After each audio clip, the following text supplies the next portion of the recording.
Howdy, and welcome to Untold Tales from this side of nowhere.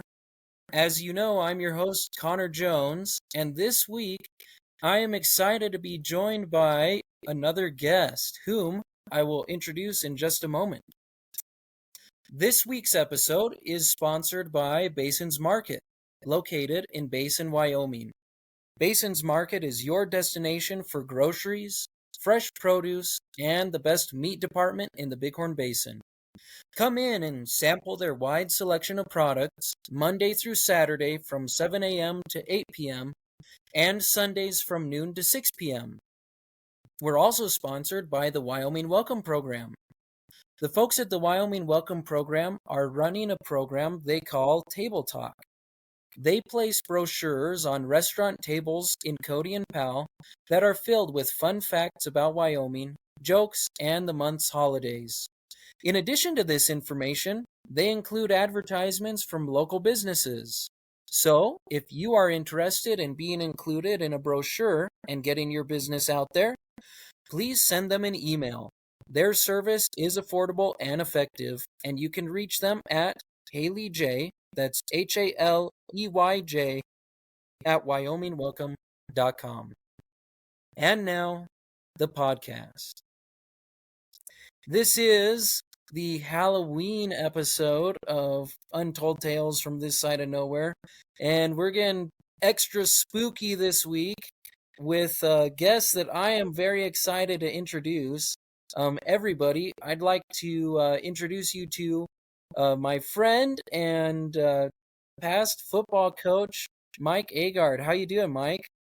I'm great, thanks. I'm excited to be on here today. Yeah, I think this is a story that has been a long time coming because when it comes to like the folklore of Burlington and Poverty Flats, this story is, well, it may just be more of the folklore than fact, but it's a good story. Yeah, it's always fun to pass on and share it with the next year. I think we got people waiting every year now to hear it, so it's kind of a fun thing. Yeah. So, just to preface this, Mike was one of my teachers in elementary school, and then my football coach when I was in high school at Burlington High School. Go Huskies! And Mike could probably tell a lot of stories about me and my brother, but Yeah, I can share lots of stories about you two, but I'm not sure we have time today, so we might have to do another special edition just for one of those. yeah, I've been thinking a football episode would that would be a good one. So, Yeah, that would be fun. but Mike, you're currently coaching in Burlington still, right? I am. I'm not coaching football anymore, but I still coach basketball, so. Okay, right on. Well, good luck in your season. I'm guessing it'd be middle school girl basketball right now, right? Yeah, yep, we're actually in season right now. Okay. Well, that's awesome. Yeah, I consider Mike a friend, and I'm so thankful you could be on here. Thanks for joining me, Mike. Yep, my pleasure.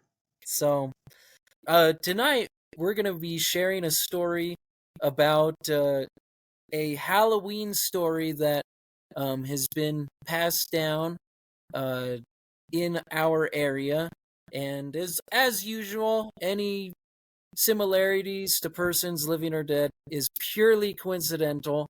But I did invite Mike in today because he has a great storytelling voice, and he definitely has some claim to this story. So, oh man, are you ready?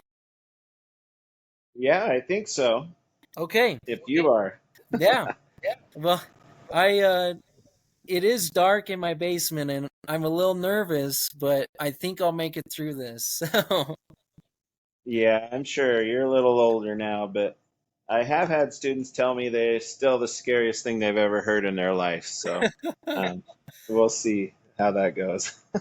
so in other words, this is a perfect Halloween story, and maybe just as a disclaimer, if you do have a little kid who likes to listen to the podcast, this might not be the story for them, but that's just our disclaimer. Yeah, I would second that. After I put this on paper to visit with you today, I was thinking, man, I'm not sure about this anymore. So Well, regardless, here it goes. The Legend of Dragflaw. As any kid can tell you, Halloween is one of the big three when it comes to holidays. Christmas is obviously number one, followed closely by Halloween and then Thanksgiving. Because who doesn't love getting some time off school and eating until turkey comes out your nose and stuffing out your ears? For us kids of Poverty Flats, Halloween was firmly established as one of the greatest holidays of the year. Whoever thought of a holiday where all you have to do is dress up and knock on people's doors to get free candy was a genius. Or maybe a multinational candy manufacturer. Halloween in our little town meant many things. It, of course, meant dressing up in all the usual Halloween costumes: witches, ghosts, the Grim Reaper, superheroes, cowboys, and the like. True, trick-or-treating in Poverty Flats was probably not what most kids are used to. Granted that in a town of 9 people, it didn't take long before you hit up all the houses in town, and driving out to the assorted ranches and farms in the area could mean putting 50 miles on a vehicle to get a decently full bag of candy. I always wondered why Mom was never too excited to take us trick-or-treating, but now as an adult paying for gas, it makes a lot more sense. One time, my Uncle Greg and Aunt Melinda took their kids to Cody, a town of around 10,000 people, to trick-or-treat. My cousins returned with wondrous stories about their experience trick-or-treating in the big city. All we had to do was walk up the sidewalk and back down, and we were at another house, my cousin Jim said excitedly. It's amazing. They don't even have ditches between the houses, and we didn't have to cross a single cattle guard. My siblings and I listened, awestruck like Europeans listening to Marco Polo describe the wealth and wonders of the East. Imagine a place where all the houses were just lined up in neat rows waiting to hand out candy. It was almost too good to be true. Have you ever taken your kids up to Cody to trick-or-treat, Mike, or have you always done Burlington? no, Burlington's just a little bigger than Poverty Flats. We've seemed to get plenty just in the little town of Burlington. So Oh, okay. Yeah, when my cousins went to Cody, that was the big time, man. yeah, maybe I should try it. Yeah, well, wait for this next part. All right, I'm ready. Yeah, but there were some interesting people too, my cousin Rockwell chimed in. At this one house in Cody, we knocked and this guy came out. He wasn't too steady on his feet. I guess he was having a pretty good Halloween party or something. Anyway, he asked us, "Do you want peeps or donuts?" I've never been a fan of store-bought donuts, so I said I wanted peeps. "Oh, good," he says. "Everyone's been wanting donuts." He reaches inside and pulls out an unopened pack of peeps. For a minute, we stood there and watched him struggling with the packaging, and finally he set the peeps down and came out with a ski pole. He started whacking the package and eventually handed us each a peep.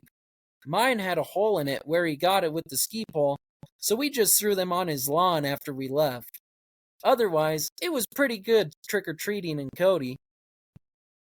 When folks in our area started doing trunk or treats, driving all their vehicles to one central location and then decorating the backs of their cars for kids to visit, trick-or-treating improved a bunch. Rather than driving for a half hour between people in the community, we could visit all the people in the community in half an hour. After trick-or-treating, my siblings and I would join my cousins at Grandma Jones's house, where we would dump out our candy on the living room floor and barter like a bunch of vendors at a street fair, trading our favorites and discarding everything we didn't want. Who gives apples to a kid on Halloween? Among the many Halloween events we looked forward to, there was one that I awaited eagerly, with perhaps more anxiety than anticipation. I refer, of course, to Mr. Tyson's scary Halloween story. You see, Mr. Tyson was well known in the school, and not just because of the story he told every Halloween. He had an infectious laugh which he used frequently in his lessons, and he could do a great Johnny Cash impression. In addition to teaching science, he also taught PE, which made him a solid favorite with us kids. Contributing to his celebrity status was the fact that each year he would tell his 5th grade class the legend of Dragflop. Pause for suspense. I think maybe you should say that I told that to the seniors, the 5th grade. That sounds sketchy. Oh yeah, it was the seniors in high school, I'm pretty sure. I think so too. When I was growing up, I had heard about Dragflop, but none of the older kids could ever seem to give me a straight answer as to who or what Dragflop was. All 3 members of the trio of Trouble, as my older sisters were widely known, had heard Mr. Tyson's Dragflop story, and they loved teasing us with surreptitious hints in regards to the mysterious figure of the monster Dragflop. Most of the hints seemed to be designed to scare the bejesus out of Fred and I, and to provide a laugh for my sisters. "You better watch out when you're taking out the trash," Beatrice would grin, with undisguised malice, right as Fred or myself began slipping on our shoes to make the trek out to the dumpster in the dark. "Watch out," I would ask, like the dim-wit character in a TV show. "Watch out for what?" "For Dragflop, of course," Candace would cackle, joining Beatrice in her taunting. "Drag-flop?" Fred would stammer. "What's Dragflop?" "Oh, you'll find out," Alice would grin, and share a knowing look with the other 2 members of the trio. "Mr. Tyson will tell you all about Dragflop when you're in his 5th grade science class." Or, Candace would add in an ominous tone, "you could meet him tonight." Needless to say, multiple land speed records were set between our front porch and the dumpster, and more often than not, the garbage didn't make it completely into its designated place. Mom finally had to tell the girls to stop scaring us with all that Dragflop nonsense, as she put it. "But Mom," Beatrice whined after being told yet again to stop talking about Dragflop, "Dragflop is real. Mr. Tyson told us so. He tells all the kids about Dragflop." "It's just a story he tells to scare you kids. It's Halloween," Mom would fire back.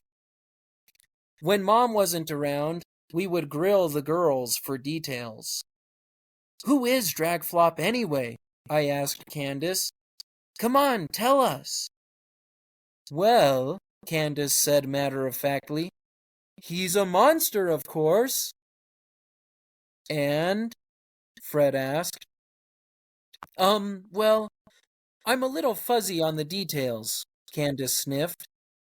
"Well, what did Mr. Tyson tell you?" Fred prodded.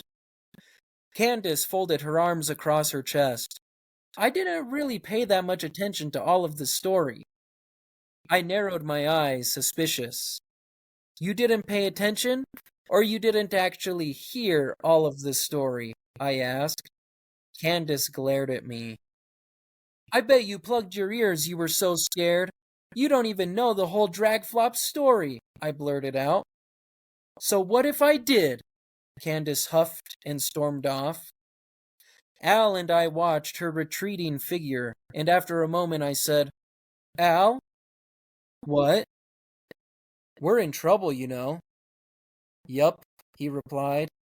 If Candace was too scared to listen to the whole story, then it must be pretty scary. I'll have you know, I talked with my oldest sister Camilla about this story, and she told me she never made it through the whole drag flop story. Yeah, I always try to give them the option to go to the library. So Yeah. sometimes, some years I'd only have like 2 or 3 students left by the time I finished because they would just file out. Oh my gosh. It I was bet it it. gets scarier with fewer kids too. I don't know. Yeah, I think so. Oh man. I gulped and tried to imagine what could possibly be so scary my oldest sister wouldn't even bear to hear it. No matter how scary it was, I vowed, I would listen to the whole story. A week or so before Halloween, Mr. Tyson sent out an email to all the parents of the 5th grade, warning them about the legend of Dragflop and making sure they were well advised of the story.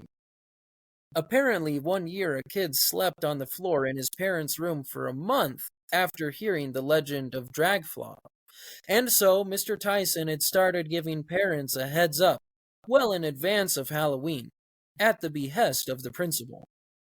At least, that's what all the kids in the upper grades told us younger kids. As Halloween approached, all the anticipation for the coming holiday welled up inside me like a logjam about to burst. I hadn't been this excited for Halloween in a long time, and a lot of my anticipation could be attributed to my expectations for the legend of Dragflop. In class, Mr. Tyson would slip in comments here and there about the story with the intent of building up the suspense. Oh boy, are you guys going to be scared when I tell you the legend of Dragflop? Mr. Tyson would say. A room full of wide-eyed 5th graders would stare back at him, hoping for details. I can't tell you anything yet. Mr. Tyson would say. That would ruin the surprise. Everything your older siblings have told you is a load of hogwash. He'd add. You're hearing the full story in a few days. The night before Halloween, I couldn't sleep. All I could think about was Dragflop.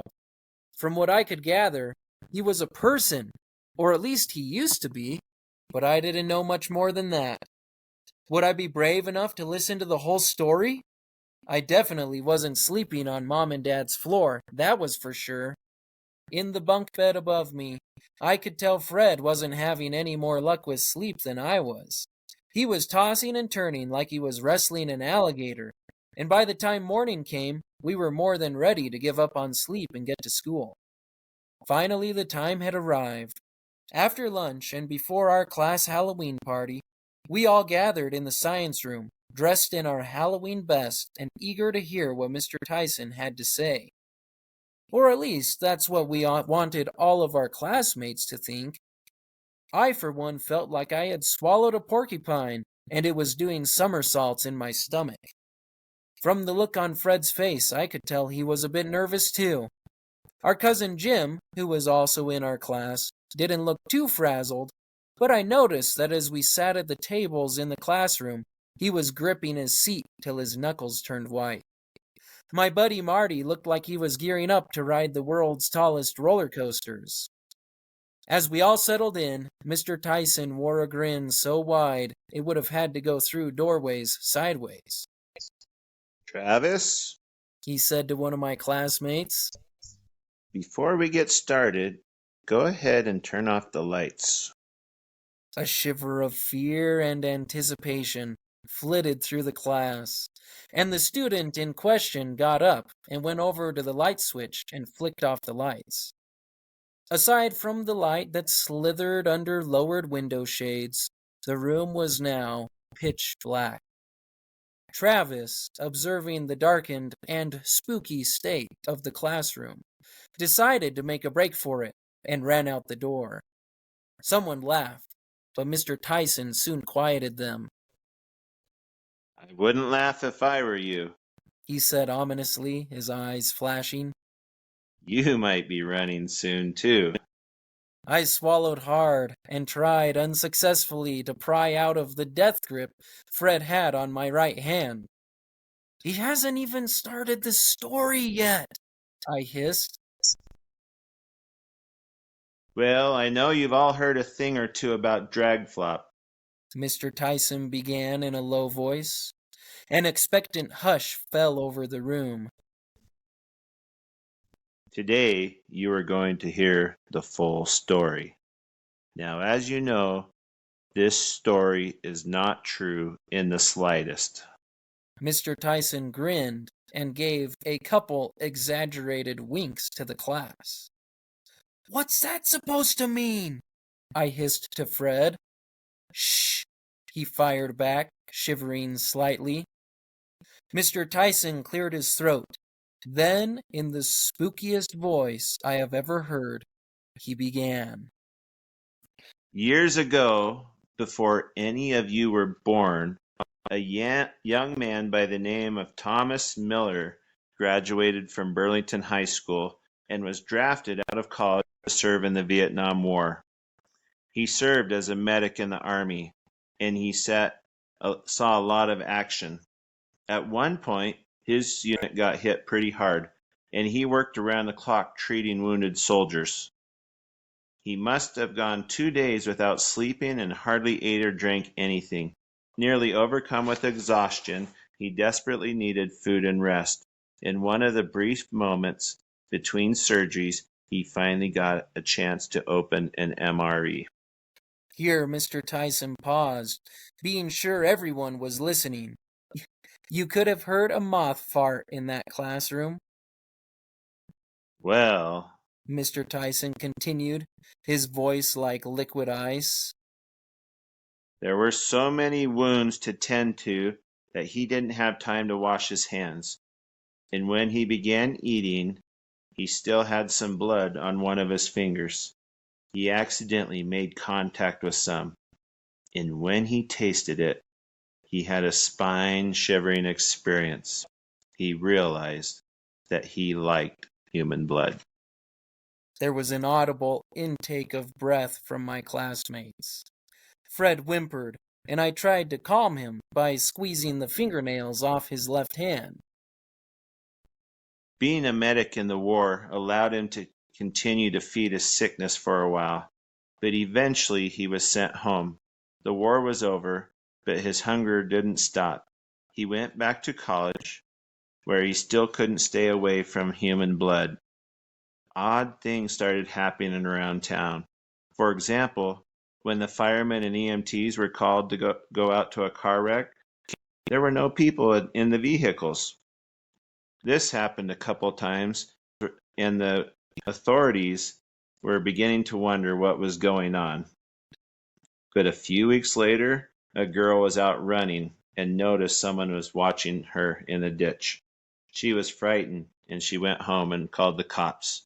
When the cops investigated and went to the Thomas Miller house, they found human remains. At this point, one kid had his head on his desk, his hands clamped over his ears. He would later claim he had fallen asleep because the story was so boring, but we all knew he was lying. In the darkened room, Fred, Jim, Marty, and I all exchanged glances. Marty's eyes were as wide as dinner plates, and I wondered how much wider they could go without one of them popping out. I was trying to play it cool and act like I didn't believe Mr. Tyson's story, but I was pretty sure the expression I was wearing was probably similar to the terrified look on my friends' faces. Thomas was honest and explained what had happened while they were on tour in Vietnam, and he admitted to arriving at different wrecks before the first responders. He said he had never killed anybody, but he had developed a terrible sickness known as cannibalism. The police officers took Miller down to the local prison, locked him up, and wondered what to do with him. Unfortunately, at the same time, Miller was still craving human blood, even to the extent that he found a piece of wire sticking out of the bottom of his mattress. With great effort he straightened it out and started scraping his legs to make them bleed. I could just see you doing the action in class. Yeah. Oh man.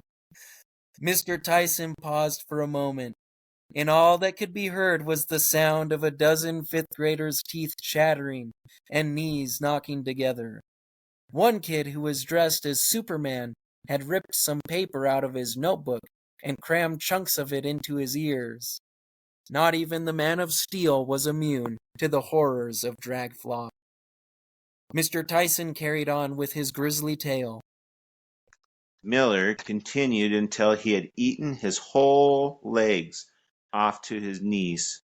As you can imagine, he seriously creeped out the prison guards.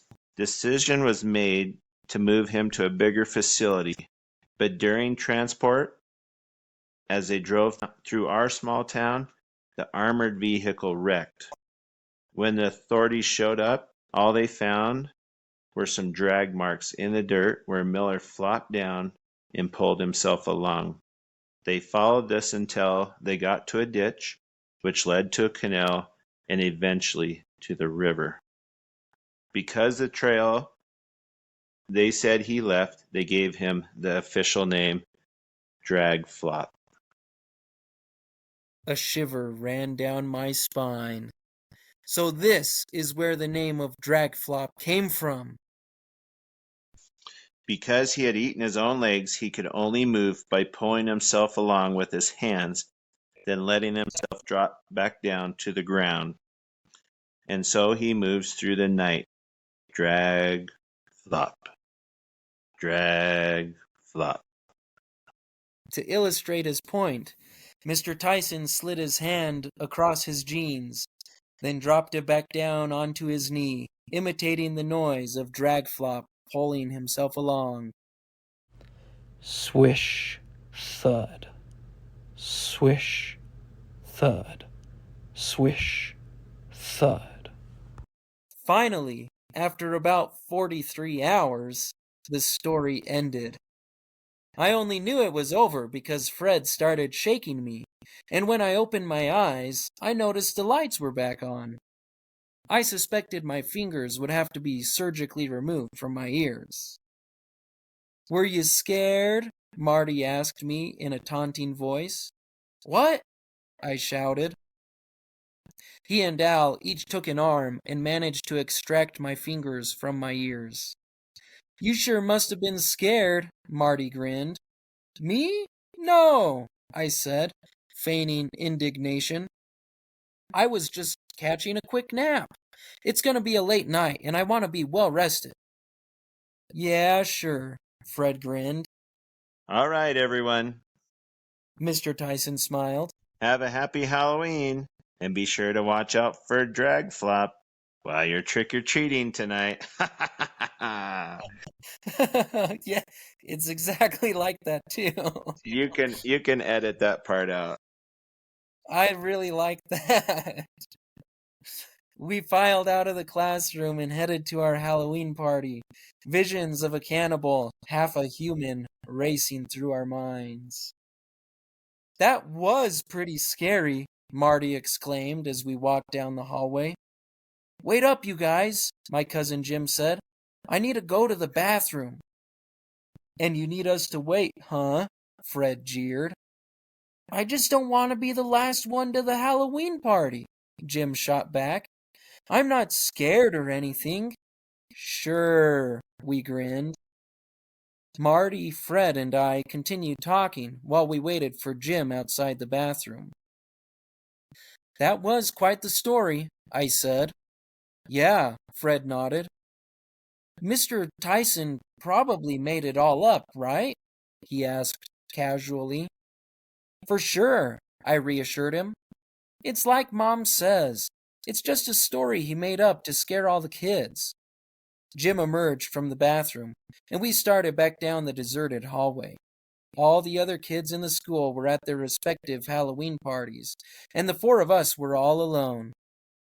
Suddenly, I threw out an arm to stop my friends. "Did you hear that?" I squeaked. "Hear what?" the other three gasped. For a moment, we listened in dread silence. Then, we heard it. Swish, thud. Swish, thud. Swish, thud. Ice-cold fear gripped me like a bear trap. We stood in terrified silence, clinging to one another, as the unmistakable sound echoed in the hallway. "It's Dragflop," Marty croaked. "He's coming." "How did he reach a door handle to get in the school?" Fred wailed. "He's like 3 feet tall." Just as we were about to turn tail and run like a pack of rabbits being chased by wolves, an infectious laugh rang out from the direction of Mr. Tyson's classroom. We all stopped in our tracks and spun around. "Not funny, Mr. Tyson," Jim yelled. Mr. Tyson's grinning face peeked around the corner, and Fred and I quickly dropped our arms to our sides and tried to pretend we hadn't been clinging to one another. Gotcha. Mr. Tyson guffawed. "Aw, come on," we shouted, then turned to walk back down the hall. Have a happy Halloween. Mr. Tyson called after us. We shook our heads and continued walking. A moment later, Jim said, "He gets way too much enjoyment out of that." "For sure," I replied. Suddenly, a grin split my face, and I started to laugh. "What's so funny?" Fred asked. "Oh," I smiled. "I was just thinking about how scared Caldwell and Annie are going to be when we tell them about Dragflop." "Yeah," Fred said, his eyes lighting up. "Now we get to scare all the younger kids too."